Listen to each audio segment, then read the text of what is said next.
Alice Warren looked at the glowing screen in front of her. Strange readings flashed across it. The small ship, Horizon, had been sent to check a weird signal from the edge of space. Now Alice faced something no human had seen before. "Commander, look at this," said Paul Nichols from his station. "The object is changing shape."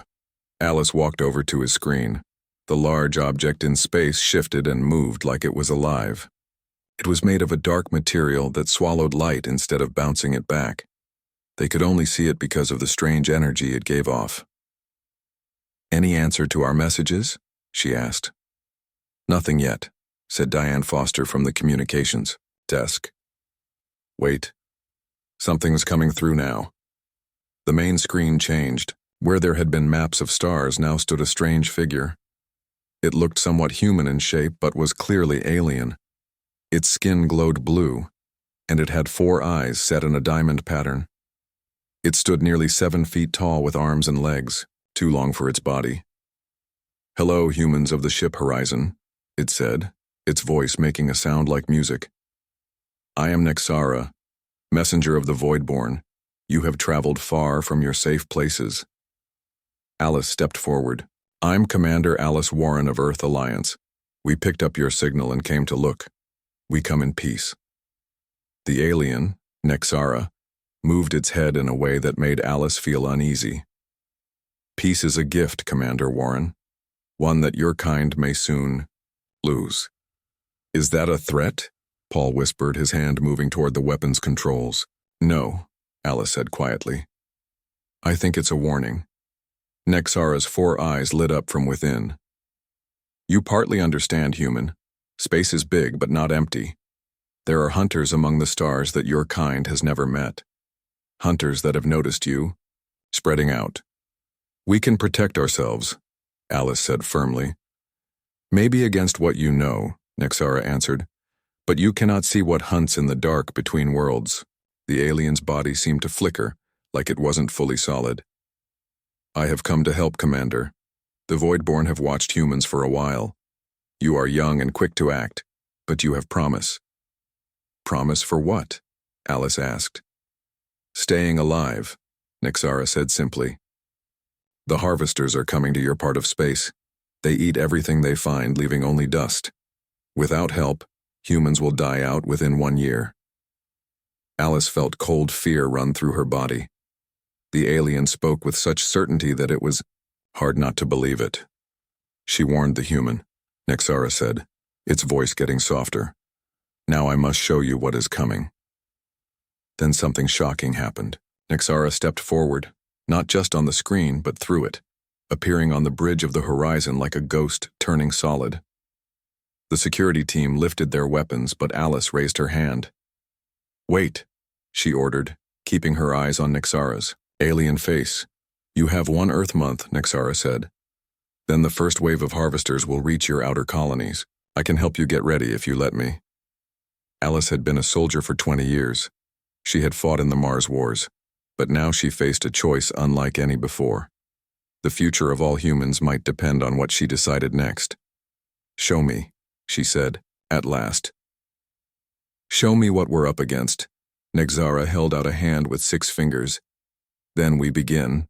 The crew of the Horizon watched in silence as Nexara moved around their bridge.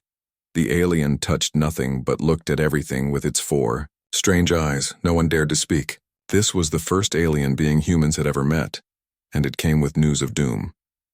"Your technology is basic," Nexara said finally, "but it can be improved quickly. The Voidborn have watched many races fall to the harvesters. We know their ways." "Why? Help us?"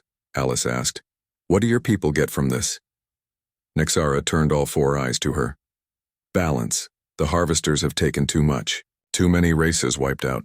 The scales must be reset." Alice wasn't sure she believed this reason, but she had bigger problems.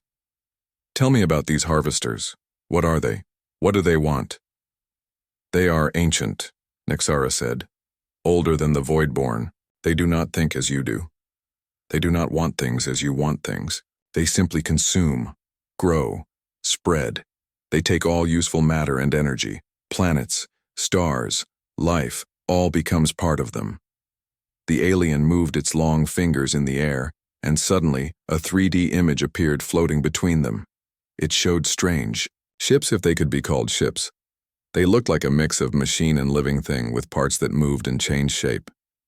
These are harvester vessels, Nexara explained. No two are the same. They adapt to whatever they face. Paul looked at the image with horror. How do we fight something like that? With knowledge, Nexara answered. With preparation. With technology beyond what you now have. The alien turned to Alice. And with courage. The Voidborn can provide the first three. The fourth you already possess. Alice studied the images of the harvester ships. They were unlike anything humans had built or even imagined. Fighting them with current weapons would be like trying to stop a tank with a stick. How did they find us? She asked. Earth has only sent ships to nearby stars. Your radio signals, Nexara said. For over 100 years you have been shouting into the darkness. The harvesters heard you long ago. They always come to investigate new life. The bridge grew quiet, as everyone took in this news. Humans had never thought their old radio and TV broadcasts might attract something dangerous. Commander, Paul said finally, we need to warn Earth. Alice nodded. Prepare a message. Priority Alpha. Full encryption. She turned back to Nexara. We'll take you to Earth. Our leaders need to hear this directly. Time is short, Nexara reminded her. 1 month until the first wave arrives. Alice felt the weight of command heavy on her shoulders. Then we'd better hurry. The meeting room at Earth's main base felt too small. Alice sat stiff in her chair. Around her were the top leaders of Earth's military and government. Admiral Greg Curtis looked angry, his lined face showing his doubt. Let me be clear, Commander Warren, he said, putting his hands on the table. You brought an alien to Earth because it told you about some space danger? What Nexara showed me was very real, Admiral, Alice said calmly. The harvesters exist, and they are coming. Olivia Morgan, the head of Earth's government, spoke up. Maybe we should hear from our visitor directly. Everyone looked at Nexara, who stood still in the corner. The alien kept a polite distance, not seeming to mind the armed guards by the door. The harvesters do not talk or make deals, Nexara said, walking to the middle table. They only take resources. Living things, machines, energy. They go from star to star, leaving nothing behind. Nexara took out a small, crystal-like object and put it on the table. It showed a 3D picture of a star system being torn apart by huge insect-like ships. This was the Praxis system 3 years ago, Nexara explained. Home to over 11 billion thinking beings on 5 planets. Now it is just rocks floating in space. The room went quiet as they watched the destruction. Whole planets were broken, down their materials taken by the monster ships. Why tell us? Asked General Kelly Bishop, looking suspicious. What do the Voidborn get from helping humans? Nexara's 4 eyes blinked one after another. The Voidborn live in the spaces between. We watch, we remember, we rarely step in, but the harvesters break the balance of space. Too many worlds have died. Too many possible futures ended before they could grow. And you think we can beat them? Admiral Curtis asked in disbelief. By yourselves? No, Nexara admitted. But humans have something rare in the galaxy. You can adapt. You get creative when facing death. With Voidborn tech and human thinking, you might survive. Alice stood up. Nexara has given us plans for defense systems we can add to our ships. Systems that might give us a chance to fight. And what do you want in return? Secretary Morgan asked Nexara. Our reasons are our own, the alien replied. But know this, if humans fall, the balance tips further toward chaos. The harvesters get stronger with each world they eat. Eventually, even the Voidborn would be in danger. General Bishop laughed without humor. So it's about saving yourselves after all. In the big picture, yes, Nexara agreed. But does that make the team-up I offer any less valuable? Admiral Curtis leaned forward. These defense systems, how fast could we build them? With your factories, 27 days, Nexara answered. Just enough time before the first wave gets here. Secretary Morgan looked at her fellow leaders. We need to check this threat ourselves. Commander Warren, your report says the Horizon's sensors recorded proof of these harvesters? Yes, ma'am. Our science officer, Frank Rivera, has been studying the data since we got back. He confirms strange gravity changes that match what Nixara warned us about. The room filled with tense talk as military and political leaders argued about whether to believe the threat and trust an unknown alien. Alice stayed quiet, her eyes meeting Nixara's across the room. The alien gave a small nod. Finally, Secretary Morgan raised her hand for quiet. We cannot ignore this warning, no matter where it comes from. Admiral Curtis, start Defense Plan Omega. Call back all ships and get them ready for possible battle. She turned to Nixara. As for you, we accept your help, but we will watch you closely. You will work with our engineers, but all your tech will be checked before we use it. Nixara bowed slightly. Time is what you have least of, Secretary Morgan. But I will follow your rules. As the meeting ended, Alice walked up to Nixara. Thank you, she said quietly. Do not thank me yet, Commander Warren, Nixara replied. The storm is coming, and I have only shown you its edges. The real test for humans lies ahead. Alice nodded seriously. Then we'd better get started. Work began right away. Every factory on Earth and the Moon switched to making the new defense systems. Ships were called back from all over human space. Soldiers trained day and night with new weapons based on Nixara's designs. Alice watched all this from the main command center. Screens showed progress reports from around the solar system. 1 month didn't seem like nearly enough time. Do you think we'll be ready? She asked Paul, who had been assigned to work with her. I don't know, he admitted. We're moving faster than ever before, but these harvesters, what that alien showed us, I've never seen anything like it. None of us have, Alice said. That's what scares me. Nixara worked with Earth's best scientists and engineers. The alien never seemed to sleep or rest, moving from one lab to another, checking designs, suggesting changes. Some humans didn't trust Nixara, but no one could deny the alien's knowledge was far beyond Earth's. 2 weeks after the meeting, Alice found Nixara alone, looking at the night sky from a window. Can you see your home from here? She asked. The Voidborn do not have a home as you understand it, Nixara replied. We exist in many places at once, between dimensions. That's hard to imagine, Alice said. Just as it is hard for me to imagine being bound to one world, one form, Nixara said. We are very different, human and Voidborn, yet we both wish to continue existing. That's something, at least, Alice said. A place to start. Yes, Nixara agreed. And perhaps more than you know. The coming fight will change humanity, Commander Warren. If you survive, you will not be the same. War always changes people, Alice said. Nixara turned all 4 eyes to her. Not like this. The Nevada desert baked under the hot sun. Alice looked at the big military base that had grown in just 2 weeks. What used to be an old, unused Air Force base was now the center of Earth's defense plans. Amazing what the fear of dying out can make people do, said Captain Eric Fisher, who had been sent to work with her. Alice nodded. 24 hours a day, all week. The building crews haven't stopped since the orders came.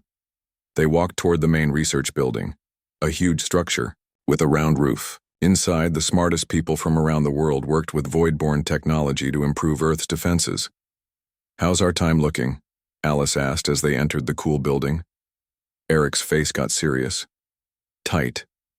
The latest computer tests show we might have 3 days extra if the harvesters keep their current speed. And if they go faster, then we pray the space stations are ready in time.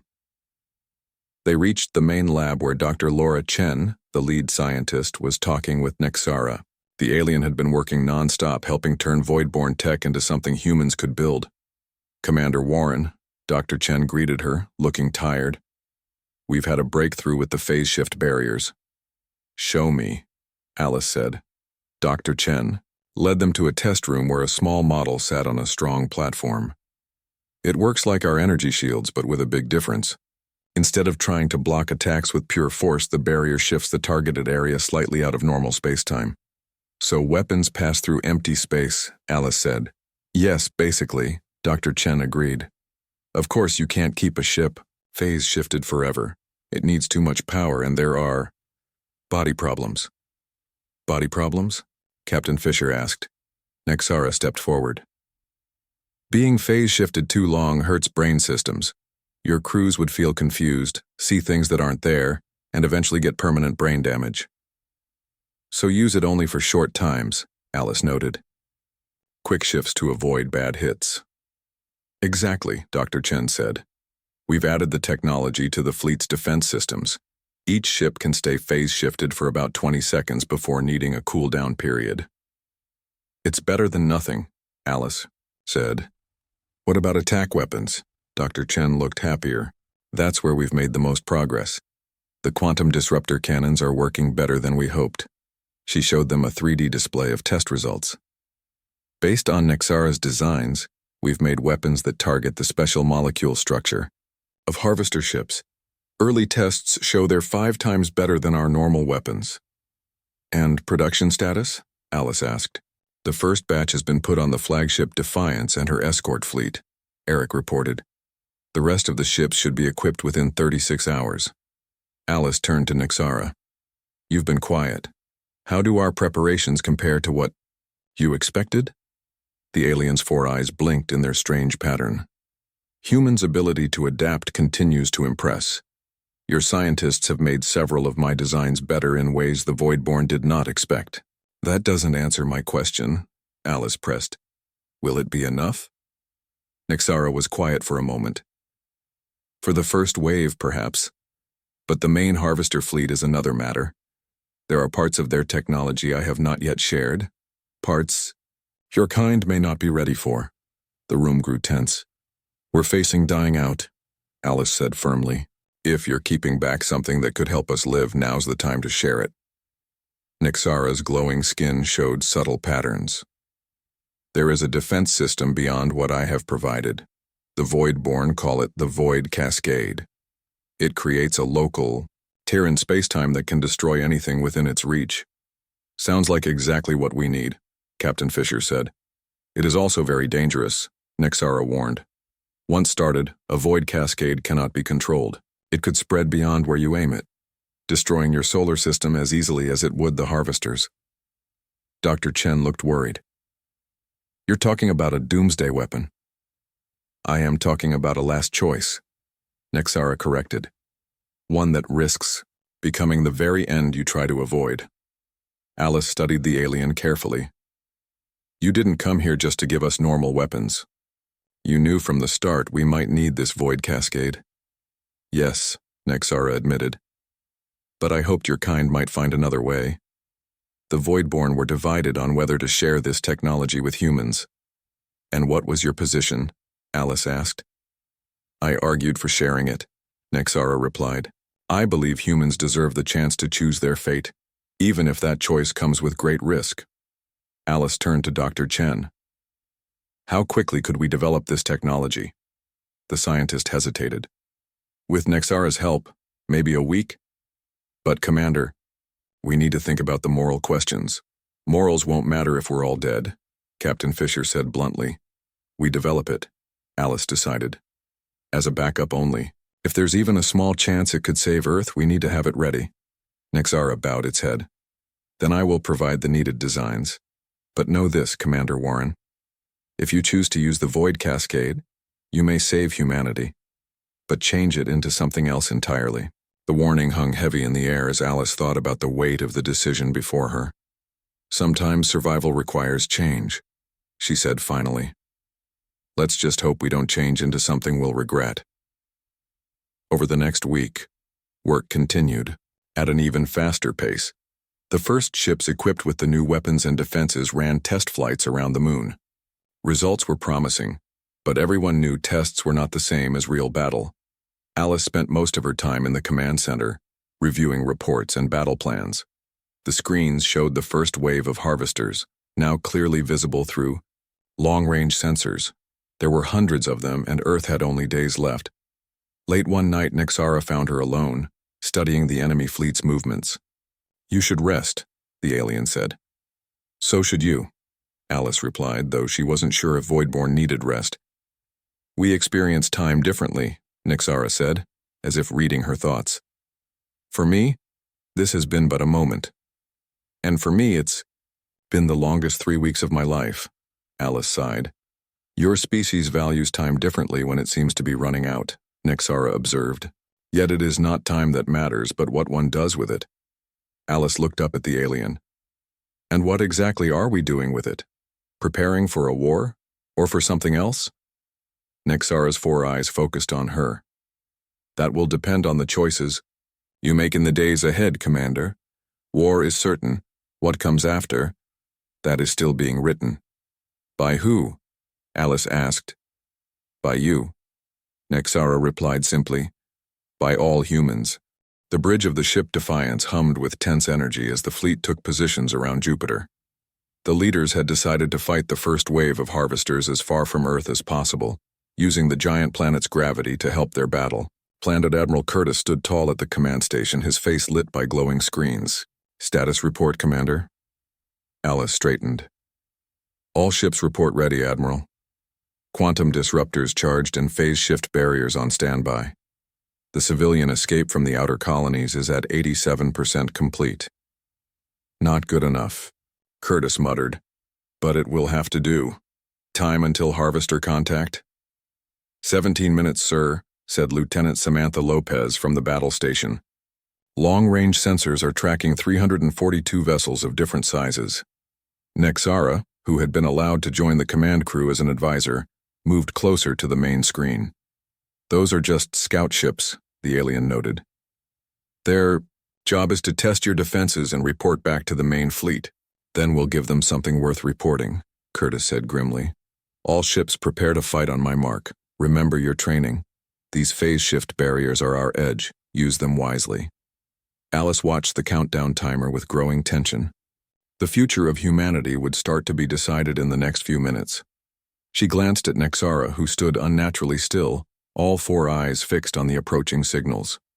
"Admiral," Alice said quietly, "remember that we need to capture at least one whole harvester vessel if possible. Dr. Chen believes studying their technology firsthand could be key to developing better weapons." Curtis nodded. "Noted, Commander. But our main goal is to destroy the threat." 5 minutes to contact," Lieutenant Lopez announced. "Harvester formation is spreading out. They appear to be preparing to surround us." "Standard tactics," Nixara commented. "They will look for weaknesses, focusing their attacks on any ship that shows vulnerability."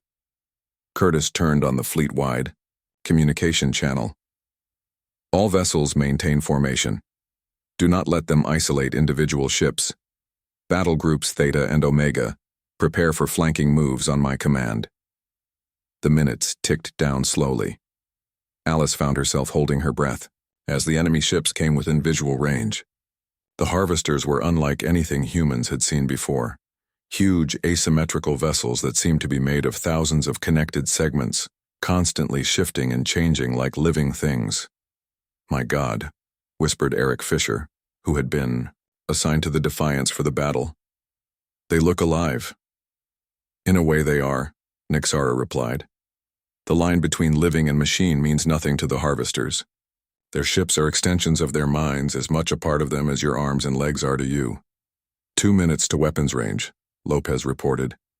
"Enemy vessels speeding up." Curtis's face hardened. "All ships charge weapons. Prepare to engage on my mark." The Harvester Vanguard suddenly accelerated to attack speed, their formation breaking into smaller, more agile groups. Without warning, they fired a barrage of energy weapons that lit up the space between the fleets. "Evasive actions," Curtis ordered. "Selective phase shifting now." The human fleet responded with practiced precision. Ships blinked in and out of phase, allowing the deadly energy to pass harmlessly through the spaces they had occupied moments before. The Defiance shuddered as it executed its own phase shift, the bridge crew feeling briefly dizzy from existing slightly outside normal space-time. "Phase shift complete," Lopez reported. "Minimal damage to the fleet. Quantum disruptors have lock." "Fire." Curtis commanded. The human fleet unleashed its new weapons, streams of quantum energy shooting toward the Harvester ships. Where they hit, the alien vessel's structure began to break down, sections of their hulls dissolving into clouds of atoms.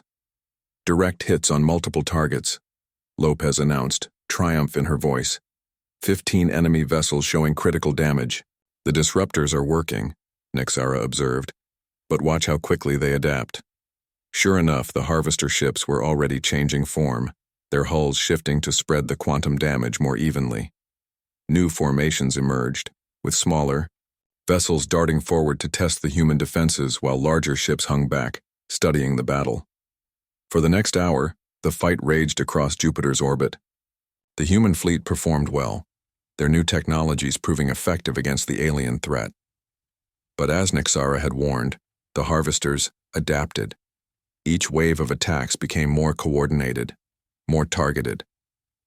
The cost to the Earth forces began to rise. We've lost the Valiant and the Dauntless, Lopez reported grimly.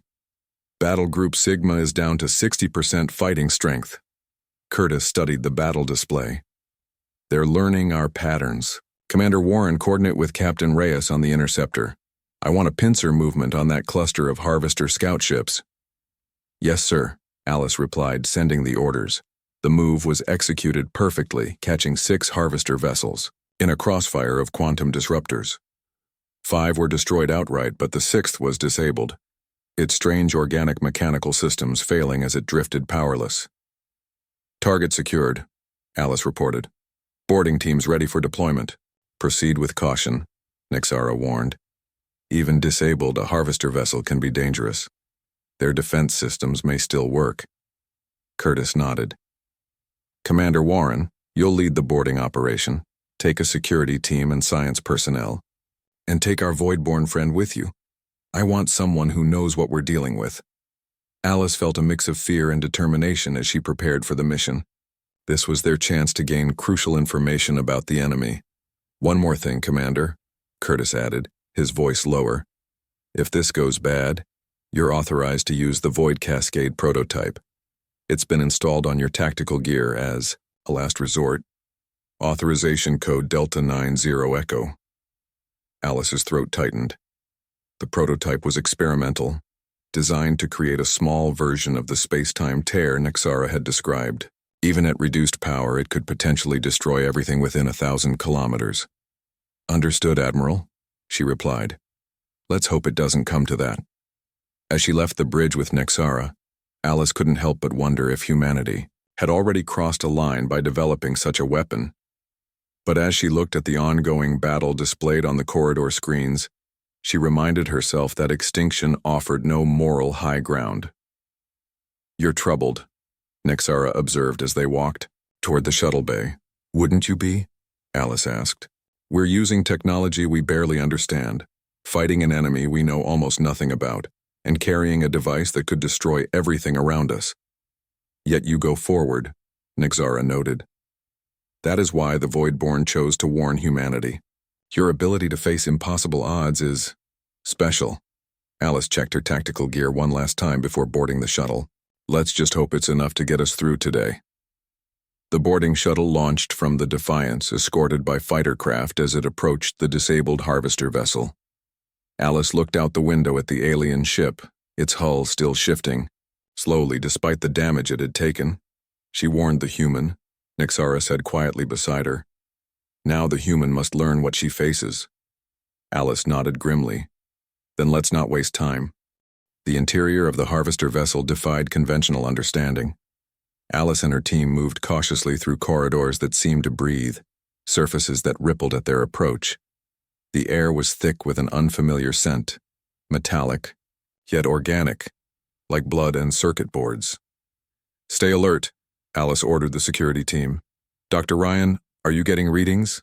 Dr. Natalie Ryan, the xenobiologist assigned to the mission, studied her equipment with growing fascination. These structures, they're simultaneously living tissue and advanced technology. It's like nothing we've ever encountered. Nexara moved, with practiced ease through the alien environment. The Harvesters do not distinguish between biological and technological evolution.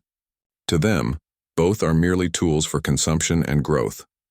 The team pushed deeper into the vessel, documenting everything they encountered. The ship appeared to be operating on minimal emergency systems, occasionally shuddering as if in pain. "Commander," called Sergeant Joe Martinez from the point position. "You need to see this." They followed him to a vast chamber that appeared to be the heart of the vessel. Suspended in the center was a pulsating mass of translucent tissue laced with what looked like circuitry. Within it, vague humanoid forms could be discerned, their features distorted and merged with the technological components surrounding them. "My God," Dr. Ryan whispered. "Are those people?" "Not anymore," Nexara replied solemnly. "The harvesters do not merely destroy advanced civilizations. They absorb them. The knowledge, the biological material, the technology, all is incorporated into their collective." Alice stepped closer, her horror mounting as she recognized features from different species merged into the grotesque amalgamation before them. "They're still conscious, aren't they?" "In a manner of speaking," Nexara confirmed. "Their individual identities have been subsumed, but their knowledge and experiences continue to serve the Harvester Collective." Dr. Ryan was frantically recording data. "This changes everything. They're not just consuming resources, they're consuming consciousness itself." A sudden tremor ran through the ship, followed by a low, resonant hum that seemed to vibrate through their very bones. "The vessel is reactivating," Nexara warned. "We must leave immediately." "Not yet," Alice insisted. "Dr. Ryan, how much more time do you need?" 5 minutes, the scientist replied. "I need tissue samples from the central mass." "Make it 3, Alice ordered. "Sergeant, establish a perimeter. No one gets separated." As the team worked, Alice noticed something disturbing. The partly merged humanoid forms were beginning to move, their distorted faces turning toward the human intruders with unmistakable awareness. "Commander," Nexara's voice was urgent. "We are being scanned. The collective is assessing our threat level." Before Alice could respond, one of the merged entities spoke, its voice a dissonant chorus of multiple beings speaking in unison. "Human," it said, the words stretched and distorted. "You resist inevitability." Alice raised her weapon instinctively. "We resist extinction." "There is no extinction," the chorus replied. "Only transformation. The Voidborn have deceived you. They fear what you may become." Alice glanced at Nexara, whose alien features remained impassive. "What is it talking about?" The entity's multiple faces contorted into a grotesque approximation of a smile.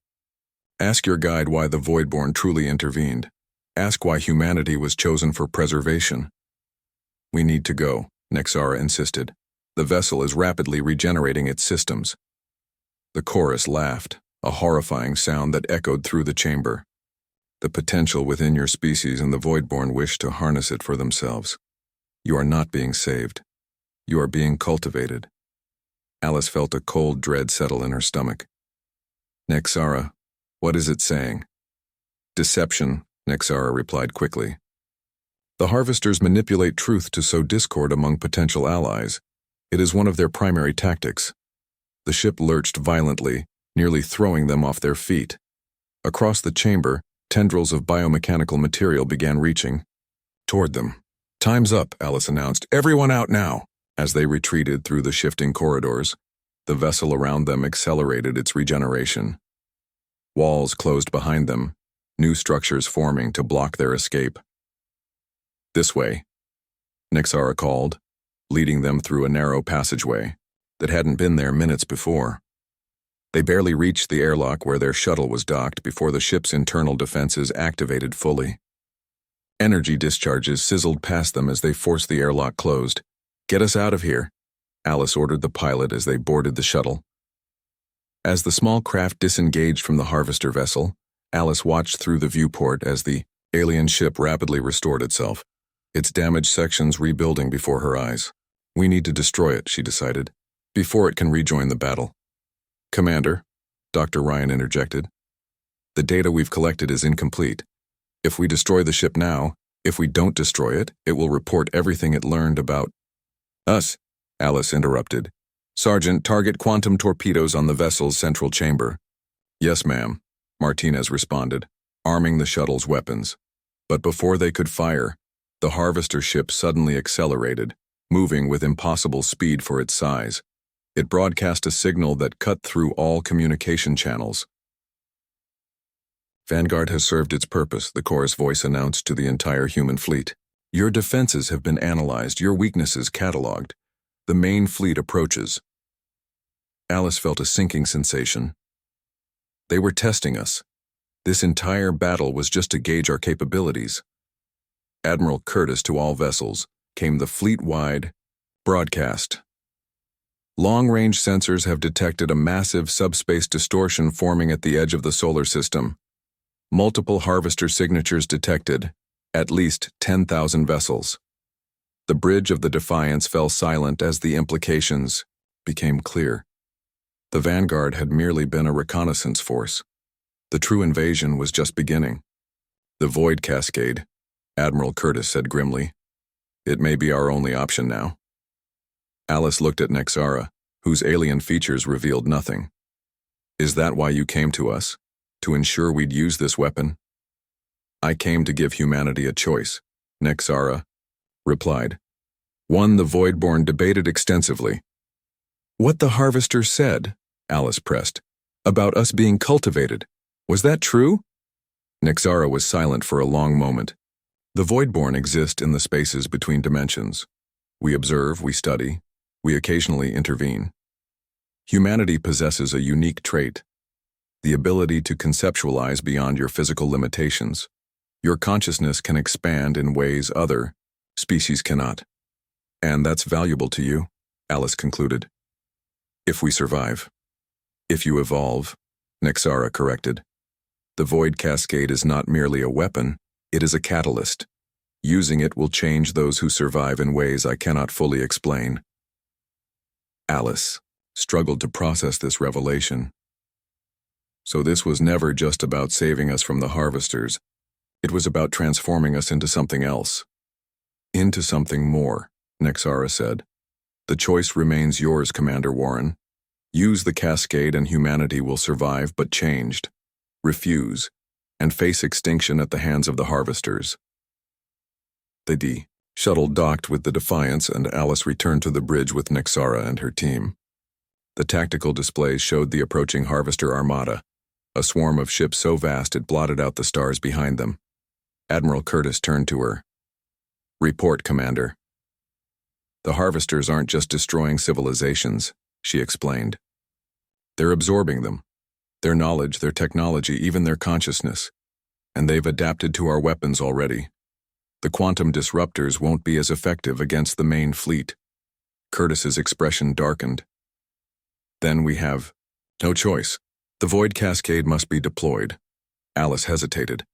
Sir, there's something else you should know. She explained what she had learned about the Voidborn's true motives, about the transformative nature of the Void Cascade. Curtis listened in grim silence. So we either die as humans, or survive as something else, he summarized. Some choice. But it is a choice, Alice pointed out, more than the harvesters would give us. Curtis turned to the tactical display. The fleet is outmatched. Even with the technology we've been given, we can't win a conventional battle against those numbers. He faced Nexara directly. What exactly will this transformation entail? Your consciousness will expand beyond the limitations of physical form, Nexara explained. Humanity will become something between matter and energy, between thought and reality. You will retain your identity, your memories, your essence, but your potential will be unlimited. And the Voidborn, what do you get out of this? Curtis demanded. Companions, Nexara replied simply. The universe is vast and empty. The Voidborn have existed alone for eons. We seek others who can perceive reality as we do. Alice studied the alien being who had come to Earth with a warning and an offer. Despite everything, she believed Nexara was telling the truth, or at least as much of the truth as humans could comprehend. The Harvester fleet is accelerating, reported Lieutenant A. Lopez. Estimated time to engagement 15 minutes. Curtis straightened his uniform. Send the order to all civilian centers. Begin the Void Cascade protocols. All personnel to designated shelter areas. He turned to Alice. Commander Warren, you've been at the center of this from the beginning. You should be the one to activate the device. Alice took a deep breath.